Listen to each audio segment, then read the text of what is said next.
how to buy PINGN token. So this token came under the symbol of PINGN. Now before we start, this is not financial advice. I'm not professional or economic expert. So before investing in any project that you found on my channel, please do your own research. Now as you can see, this token, it's available on Mexc if you want to buy this token on your account. But before going on buy this token, make sure to check the X account and keep following the updates about this token. Now open your Mexc account. Now, if you don't have an account in Mexc, go down the description and you will be able to find the referral link.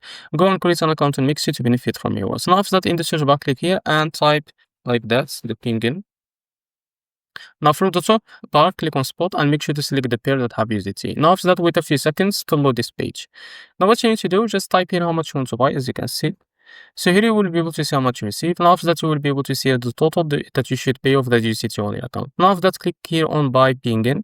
In about a few seconds to a few minutes, you will be able to receive your token on your account. So this is how to buy PINGN token. If you found this video helpful, please like and subscribe. See you next video.